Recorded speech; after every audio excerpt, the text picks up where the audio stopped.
Hello സുഹൃത്തുക്കളെ, ഇന്ന് നമ്മൾ പൊറോട്ട കൊണ്ടല്ല ഒരു 4 മണി പലഹാരമാണ് ഉണ്ടാക്കാൻ പോകുന്നത്. സാധാരണ പൊറോട്ടയും ബീഫും കഴിച്ച് മാത്രം ശീലമില്ല നമുക്ക്. ഈ പൊറോട്ട നമുക്ക് ഈ കോളത്തിലാക്കി നമുക്കൊന്ന് വീഡിയോ കണ്ടാലോ. അങ്ങനെ നമ്മൾ ഹോട്ടലിൽ നിന്ന് ഒരു 3-4 പൊറോട്ട വാങ്ങിയിട്ടുണ്ട്. അങ്ങനെ ഓരോ പൊറോട്ട ഇങ്ങനെ മൈദ കലക്കിയിട്ട് അതിൻ്റെ ഇടയിൽ കുറച്ച് ഒഴിച്ചിട്ട് അത് നല്ലവണ്ണം മുട്ടിച്ച് സെറ്റാക്കി എടുക്കുക.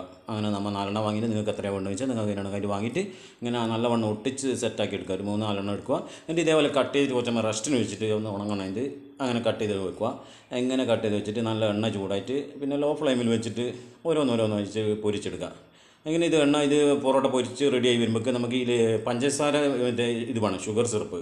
ആ ഷുഗർ സിറപ്പിന് വേണ്ടിയിട്ട് 1 കപ്പ് പഞ്ചസാരയിൽ 1/2 കപ്പ് വെള്ളം ഒഴിച്ചിട്ട് നല്ല ഒരു നൂൽ പരുവത്തിൽ അത് അപ്പുറത്ത് റെഡിയാക്കണം. ഇത് റെഡിയാകുമ്പോൾ അപ്പുറത്ത് നമ്മളെ വേറെ അടുപ്പിൽ നിന്ന് പൊറോട്ട ഇങ്ങനെ നല്ല ഗോൾഡൻ കളറിൽ പൊരിച്ച് റെഡിയായി വരുന്നുണ്ട്.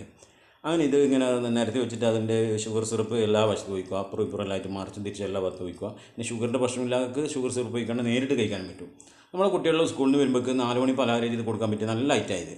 പിന്നെ നല്ല എയർ ടൈറ്റ് കണ്ടെയ്നറിൽ ഇട്ട് വെച്ചാൽ 3-4 ദിവസം കേട് കൂടാണ്ട് നമുക്ക് ഉപയോഗിക്കുകയും ചെയ്യാം.